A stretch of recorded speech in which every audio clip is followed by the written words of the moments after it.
Welcome to the Enchanted Ears podcast, where we discuss anything and everything Disney. I'm Angela. And I'm Joe, and today is our last episode for the year. Wow, that's a wrap. Yep, wrapping up the year, and we are wrapping up the year by taking a look back at some of our favorite moments from 2024. Yeah. So, yeah, this is going to be our last episode, pre-recording this one. So no news this week, so we're going to kind of jump right into it. But we'll be off next week. And then we will come back at the beginning of January with all new episodes. Going to be very exciting. Absolutely. I can't wait to see what 2025 has in store. That's insane. That's 2025 that is already? absolutely insane. Well, a little preview for our first episode of 2025. We're going to be looking back at the predictions we made. It is hard to believe they're 5 years old already. So 2020, we made a predictions for the next decade of Disney. What do we think was going to happen for the next 10 years? We're already halfway through that. So we're going to take a look back and see what predictions we were right on so far, maybe what we were wrong on, what hasn't happened yet. But it's hard to think that we made these predictions that long ago, that we're basically halfway through a decade. I can't believe that you remembered we even did that. I remember everything. It's ridiculous. Well, it's funny because, yes, we're going through some of our favorite episodes, and you were like, I don't remember half of what we talked about in them. I will say this. I don't remember necessarily specifics of everything I say every episode, but I do remember we made those predictions. A peek behind the curtain. I went through this morning and I looked through all of the episodes we recorded this year, and I had a list of like 8 or 9, and he's like, why did you like these? And I was like, I think I like the topic. And he's like, well, what specifically about the episode? And I'm like, oh, no. Yeah, it is. I know there's a couple episodes we had some good banter, but I don't remember where that was. It's tough when you do one episode a week to remember everything you say. In my defense, I speak for a living, so I say a lot of stuff. Mm-hmm. So, yeah, I don't remember what I say. Yeah, but we had a good 2024. I mean, we did our first Disney cruise this year. Yeah. That was a lot of fun. We did the coast to coast races, so we got to do Disneyland half marathon. We got to figure out a way to get to Disneyland. Speaking, this is off topic, but we need to find a way to get to Disneyland. Did you see the coast to coast medal for this next year? Oh, I did not know. Oh, is man, it good? It's so much better than ours. Oh, really? Oh, yeah, yeah. Well, I think it has. Think it's happening. I'm this year. pretty sure it has both castles, like on now, the coast to coast. Is that the one if you do marathon weekend and Disneyland half marathon? Because remember, there's a special medal. Different one. Yeah, I'm not sure. Even this year, that medal was a lot nicer than the one if you just did 2 races. So, but there was one. At least one of the medals was insanely good. Yeah. So we did that. We got to interview a lot of cool people this year. Oh yeah. Get into some of those. Those are some of my at least favorite episodes. I'm sure some of yours as well. So want to kind of go through all that. Before we get into our favorite episodes, though, let's kind of count down the top 10 most listened, watched episodes from the year. So this is a combination of podcast downloads and YouTube views. So can I guess? Sure. Yeah, you can guess. Go ahead. Okay. Can I ask questions about my guesses? Is there a specific time of the year, like summer vacation time when people in the car a lot? These are all pretty spread out throughout the year. Huh. Yeah, so not necessarily like one concentrated time. You know what always surprises me too is there are times where you tell me this episode has done really well, and I'm always like, really? That episode? Okay. So what do you think? Give me a guess. You can guess a couple here. All right. I'm going to go with, I always feel like our interviews do well. So... No interviews. Not a single interview. No interviews. Now, I will say our most recent interviews with Bob Weiss, who's former president of Imagineering, we got to actually interview him twice this year. Those were towards the end of the year. Yeah. So I will say that, like, you probably want to think earlier in the year just because you've had a longer amount of time to get downloads. But none of those have cracked the top 10. Okay, so here's a guess, because this was actually one of the ones that I cut because I couldn't remember that much about it, and I didn't want to read all of our show notes. The top hidden activities at Disney. That is number 9. Is it? Okay. Yeah. So that's episode 285. Mm-hmm. Yep. So that was January 15th. So that was early in the year. So that was our 9th one. You got another guess? Okay. I think maybe I think that Disney movie quotes. No, Nope. not on there. I'll give you one more. I have no more. Okay, all right, that's all your guesses. All right, so number 10. Yeah. Number 10 is episode 296, ranking every U.S. Disney park. So that was when we went through all 6 parks, Florida, California, ranked them all. Number 9, we already mentioned, was top hidden activities. I'm just laughing about the ranking of the Disney parks because I'm trying to remember what I said, and it's hilarious because when I do one of those, it's going to be different next time. It's going to be different next time. You would think it would be solid. Like even one of the ones that I put down on my list, I'm like, I don't remember what I said. Like it was like my favorite something. I don't remember. Disneyland Magic Kingdom up top. I think they were because I'm just trying to yeah. think if I fought for Animal Kingdom to be up. I think we ended up putting it up higher because I like Animal Kingdom, but I don't think it was the top. We did end up putting I think Magic Kingdom. Yeah, I can't remember if it was Magic Kingdom or Disneyland. And again, if we do this next year, it'll be completely different. Yeah. Number 8 was episode 312. It was predicting what they were going to announce at D23. Okay. Number 7 was we episode. Were very off on that. Yeah. Number 7 was episode 309. Best places to eat at Walt Disney World.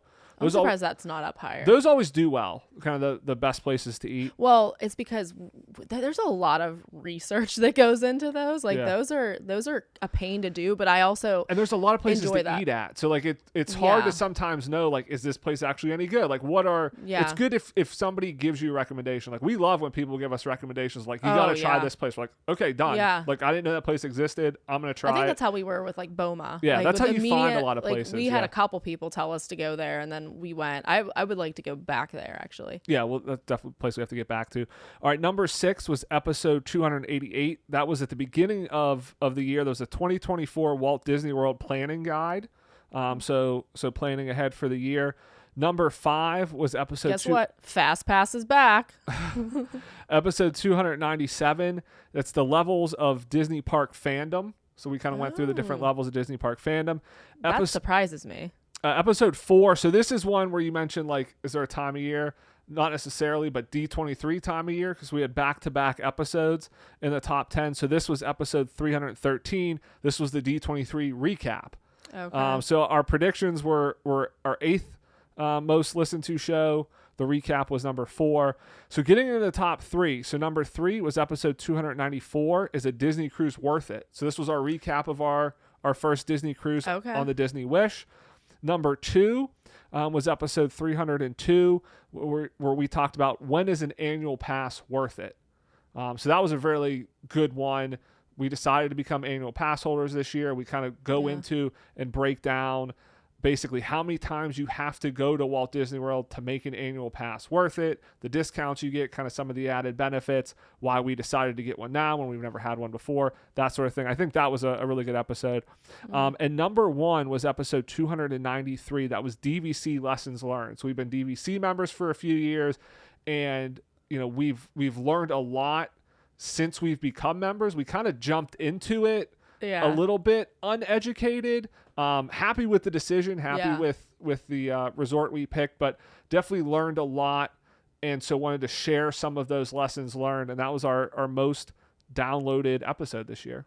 It is actually an interesting one. I didn't really believe that at first, but I mean, I work with people who don't ever mention Disney or wear Disney clothes who are DVC members. Like they don't advertise their Disneyness when they're elementary school teachers, so they totally could, and like they are members of DVC. So I think there's like a wide appeal for DVC, maybe even more so than I think that there is. And I think it's something that a lot of people have heard of too, because if you go to the parks, there's DVC people there. Like they're kind of like, hey, would you like to take a tour? Are you interested in learning about DVC?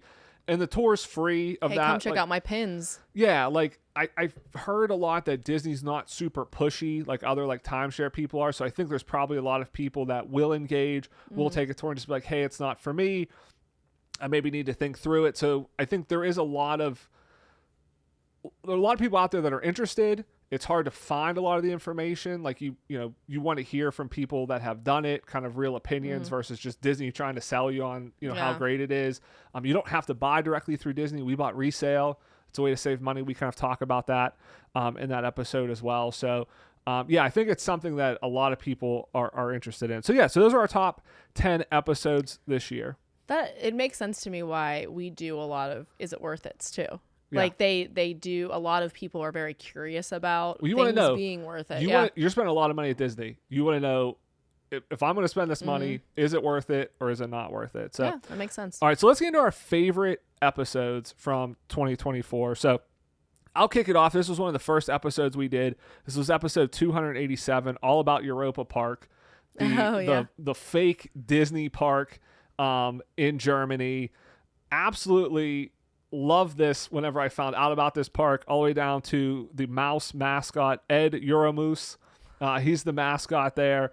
And all of the rides are basically the same. So we had a lot of fun with this episode. Yeah, I agree. And I actually just sent you one recently where you have to look into. Yeah, there's another one somewhere. There's one, yeah. I forget if it was like Bulgaria or something. It was like a country, I feel like, that started with a B, but they have one, but their mascot is like some sort of a bird. It's like a seagull or something. So we're going to have to look into that one. Maybe that could be an early episode for next year. Yeah, I want to travel to all of these like non-Disney Disney parks. Yeah, exactly. Yeah, that was a pretty fun one. I thought that was a good one. You know, right after the one that you picked, episode 290, we did Disney's Unsung Hero. That one was all about Roy E. Disney. So this is Walt's brother. And again, Walt gets a lot of the credit for everything that happened in Disney, but his brother was sort of behind the scenes making sure a lot of these things actually happened. He's also, I mean, Walt Disney World is more like kind of, you know, Roy's park, because Disneyland was Walt's park, but because Walt died before like Disney World was actualized, Roy was the one who was really like the steward of the park. And I love some of the stories that go along with that about how, you know, he held Mickey Mouse's hand whenever he was like dedicating the park, because he felt like Mickey Mouse was the closest thing to Walt that he was going to get. And so I don't know, there's something just like very beautiful about the relationship between the two of them, I think, and how Walt was sort of the big personality, but Roy was happy to be the guy behind the scenes. And so I think, you know, it's not like an underdog story, but I kind of feel like he's sort of an underdog, like he's the unsung hero. And so I liked being able to sort of shine a little bit more light on him and like his contributions to the Walt Disney and the Disney legacy. Yeah, that was a fun one because I feel like a lot of people, they maybe have heard the name Roy Disney, but they don't know about that. And I, you know, from my perspective too, and again, from reading like Walt's biography, and things, that was one of the things we mentioned on the gift guide a couple of weeks ago, was Walt's biography. But like, he helped the company survive like numerous almost bankruptcies, financial troubles, because Walt was just so focused on the creative and just making the next movie better than the last movie. And, you know, the movies made money, but it cost a lot of money before they could produce them. And so it was always trying to find ways of keeping the company afloat until they could release that movie, until, you know, the theme parks were going, and how are we going to fund the theme parks, that sort of stuff. And Roy was the one that made all of that happen. So Walt had the dreams. Yeah, Walt was like the front man that everybody knew. He was the knew. ideas guy. Exactly. And then Roy was he was practical. behind the scenes, making it all happen. And Walt knew that. Like, they had that relationship of Walt knew he needed Roy, and you know, Roy, I don't think, wanted the spotlight type thing. You know, he ultimately did build Magic Kingdom just because he was kind of honoring his brother because Walt passed away. But yeah, that was a fun one to do as well. So another one of my favorite ones from this past year was when we did our top 5 Disney characters. This was episode 304. And why I like this one is because when I went back and I was editing it, I was really struck by, Angela, what you said, kind of your connection to Mulan. So I want to go back and kind of revisit that. Growing up in the 90s, I think that there was still a lot of like pushing girls to behave and act a certain way. And I was definitely more sporty, I would go out and like to play outside and like play in the mud. And I don't think there was quite the messaging around just be who you are that kids, I think, today maybe have a little bit more of. So I always felt like, you know, I wasn't enough of a girl because I didn't like to dress up. I didn't like to play with dolls and things like that. And the movie of Mulan was really important to me because I thought, you know, seeing her go out there and just do her thing and be herself, and earn respect in a way that a lot of women didn't, I think that was inspiring to me. So yeah, just your whole connection to Yeah. Mulan, and I was really taken by that when I was editing it, and just like it hit me when I was watching that over of like, this is why we love Disney. Yeah. It's the connections, and these aren't just movies, these aren't just like theme parks. Like, a lot of people have deeper connections to them, and I feel like we sometimes forget about that. You're kind of tearing up now, I'm just like crying. thinking about it again. Yeah. Yeah, no, I have this as one of my episodes, and like Mulan to me made me feel like not a freak. Like, I felt like I could relate to her, and so she's today like one of my favorite Disney princesses. And I think that one of the other characters that I said on that list as well was Moana, and I think Moana is like the modern incarnation of Mulan, like for a new generation, where she's headstrong, where she does what she wants, and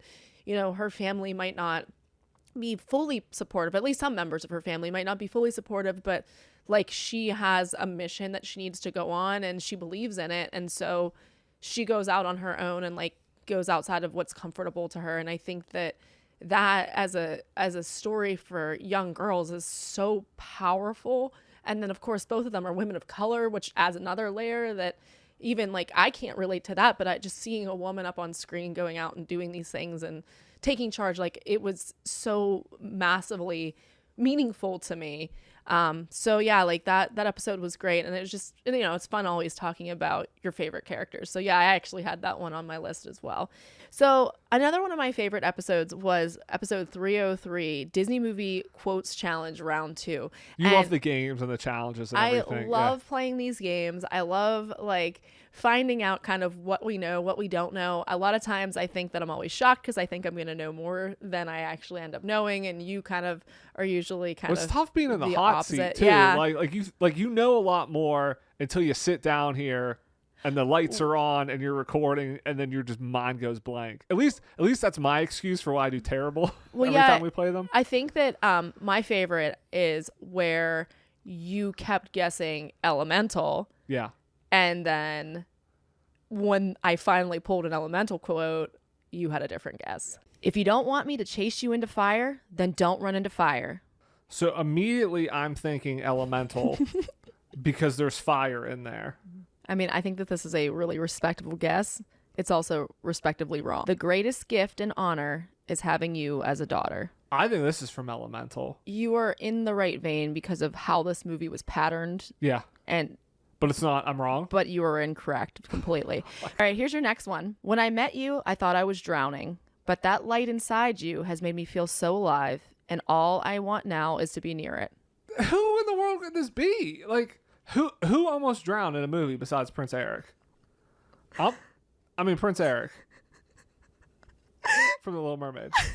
It's Wade Ripple from Elemental. You've guessed that for every single question. I also think that I like to envision the listeners at home playing along and like screaming at us and telling us like, oh man, why don't you know this? Yeah, again, because it's you're gonna lose easier. your Disney card. It's because it's easier when you're not in the hot seat. I still contend that.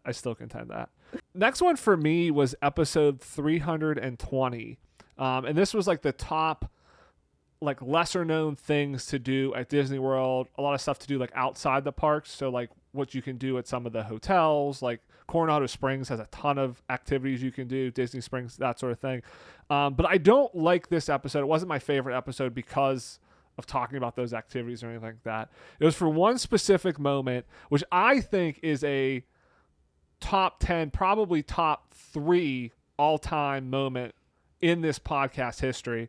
And that is, Angela, when you brought up about the Disney horses riding the attractions after hours. How good do you think life is as a Disney World horse? I think it's not bad. Do you think that they get to ride the rides when the parks close at night? They just toss up their hooves. Woo! So now you got me thinking, what ride could a horse actually fit on? What would be appropriate? Well, mini. Are we talking a full-size horse or a mini horse? I mean, I think these A are little Shetland pony. I mean, I think these are like actual horses. So I think full-size horses. So They could go in Carousel of Progress. that's for 100% sure. what I was thinking. Carousel of Progress. Yep. Could you get them on a boat ride? Ooh, could they fit poorly in the Living with the Land boats? I was 100% thinking Living with the Land. Like, could you modify Living with the Land boat ride? Because you're not doing Pirates of the Caribbean. Probably not. You might be able to get Small World. Those boats are pretty small, though. I think Living with the Land is definitely your target. But like, you're definitely not getting them on, like Space Mountain or anything. I mean, that's out. Could you build a big enough trackless ride vehicle that you could get them on Remy or Rise of the Resistance? I think so. Could you build them a special harness so they could ride Tower of Terror? Nah, I don't think you'd want to do that. Can you imagine the ride photo though? I just absolutely love that clip because like the whole show just went off the rails there, and you brought it up as just like this throwaway comment, but then I legitimately just thought about it for days, and we talked about it more after we were done recording. It was just a fun little sandbox to play in. But we thought about even more attractions. We were like, oh, we forgot about this attraction or that attraction. Like we even went on more after the fact. But that was maybe the greatest moment in this podcast history. So I don't even care about whatever else we talked about in that episode, but that episode was worth it just for that bit of gold alone. It was. We were on that day. Yeah, it was a good one. Rolling into one of my next favorite episodes was actually one of our more recent episodes, episode number 327. This was Ghost Dog, an interview with Bob Weiss. And my favorite episodes are usually interviews with people that are either like, Disney affiliated or like tangentially, somebody that we interview about Disney. And Bob Weiss was really interesting. I think this time, like when we talked to him, it was interesting to hear about his take on like the like doing fiction. It was interesting to like hear his thought process and the different ideas that he's playing with. And so I really enjoyed picking his brain about that and just talking about the creative process. So I just felt like it was a good conversation, and I was really engaged the entire time. So I really enjoyed it. Yeah, we talked to Bob twice this year. Mm-hmm. So it was episode 321. That's when we talked to him about his book Dream Chasing. It was about his career at Disney. And then again, like you said, episode 327 with Ghost Dog. I'm with you. I think our interviews with him were great. Those are some of my favorite episodes. Ghost Dog was awesome too because I got to ask my question about what happened to the paperboy on Spaceship Earth. And it's not every day an Imagineer tells you have a very obscure mind. So I want to go back and play that clip. I love Spaceship Earth. And there is one scene where there is the young paperboy who's yelling extra extra, but he's facing away. He's facing away from you. And I've seen videos in the past where initially he was facing towards the guests, and now I've heard like his face broke. That's why he was turned away. I heard kind of story wise they turned him away, so he's yelling down an alley. Do you know why he no longer faces the ride vehicles there? First of all, you have a very obscure mind. Oh. Just trust you. It's there, yeah. Yes. Oh yeah. I have no idea. I know the newsboy. I know he's there. Things don't just they can't just turn a figure around because his face broke. So I doubt if that's the answer. I assume that in some renovation they thought, well, maybe if he's facing away and we're seeing the newspaper or something. But I do not know the answer. I'm sorry. I'm gonna go ride it and find out. So yeah, so I love that because I was like, hey, you don't get to talk to an Imagineer every day. I missed my chance when we talked to him the first time. I was like, I'm not passing this up again. I need to know. Inconclusive. I think he basically confirmed though that it's not a broken face, which I kind of always thought was like, that seems kind of odd. Like, why wouldn't they just fix the animatronic's face? So it seems like it's a story element.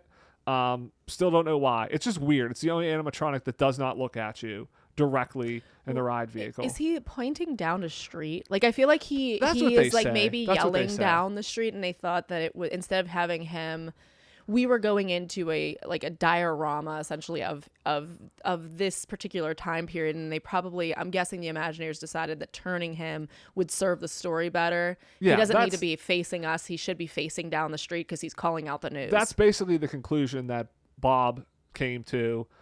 without knowing the specifics, if that's really, what happened or not, but it seems to be the case. I just think it's weird because You just love that he said you have a obscure obscure mind. mind, yeah. And I was like, yeah. I just think it's strange because, again, I don't know of any other animatronic, and if our listeners know, like, please reach out, let us know if there's another animatronic that is always facing away from the ride vehicle. Because you mentioned like Pirates of the Caribbean, some of them aren't facing you, but they typically turn. You can see part of their face, like. All you see is the back of this animatronic. Like, he could not have a face. He does not need to have a face because you never see any glimpse of it. And I think that's the only animatronic that I know of that does that. And it just adds a level of intrigue to me that, like, has never been surpassed. And so I had to ask this question. I got to ask it. So it's my favorite episode. Maybe the side. Well, I don't think we can see any portion of his face, but I was going to say maybe the side that we can't see is covered with, like, the Phantom of the Opera mask. I would love that. That's what I should have asked. I'd be like, is there any credence to the rumor that he has the Phantom of the Opera mask on? Bob said he'd love to come on the show again. We can ask him that next time. So yeah, perfect. And then I think that probably one of, if not my favorite episode this year that we recorded was episode number 299, Channeling Your Inner Superhero with Joe Corcione. I'm a big fan of Everyday Ultra, which is Joe Corcione's podcast. It's about ultra running, which is like my other big interest and love in life. And so I reached out to him because he's like mentioned multiple times on his podcast that he really loves Disney, and he was gracious enough to come on and then share with us some of like the mentality of what it takes to do these giant events. Like he had just done Cocodona 250, which is a 250-mile foot race through the desert in Arizona, which is just like just mind-blowing. And he talks about creating an alter ego in order to help you to get out of yourself and to motivate you. The alter ego concept, right? So if you think about, like, let's just use Marvel characters, for example, here, right? When we think about the best version of the heroes that we know and love, right? So we have T'Challa, we have Natasha Romanoff, and we have Peter Parker, right?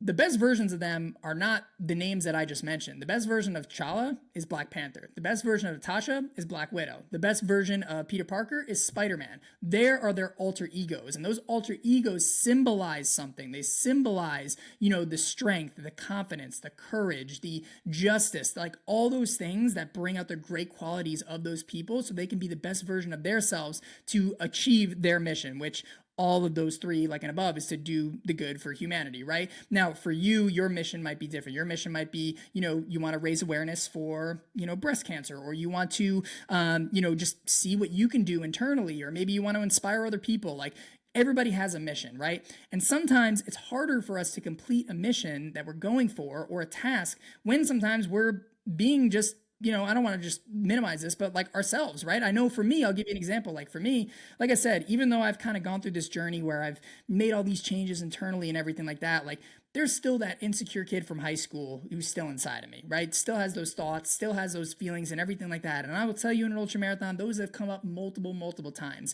Now, the concept of an alter ego is to step out of that person and become the best version of yourself. Yeah, that was some really great advice. Because we are training for the dopey, and so that's why we're kind of asking, like, hey, how do you like get in the mindset? How do you push through whenever you're putting all these miles in? Like you said, I mean, ultra miles where you're going 100, 200 plus miles. Obviously, far more advanced than doing a marathon. Now the dopey is multiple days in a row.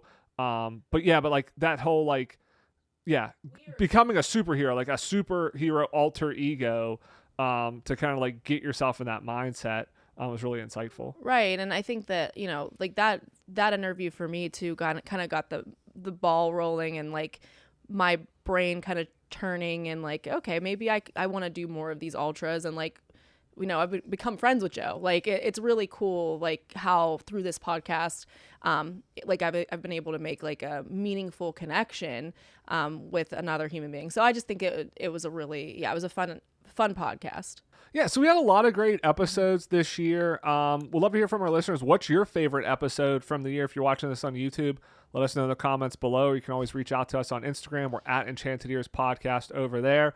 Again, that wraps up the show this week. We are off next week, but we will be back in 2025 with all new episodes. So I want to thank everybody again for listening. If you've not done so, please leave us a rating or a review, subscribe, wherever you get your podcast. It really helps, and we really appreciate it. Thanks for letting us your ears. Have a great week, everybody. We'll see you here in 2025. Happy New Year.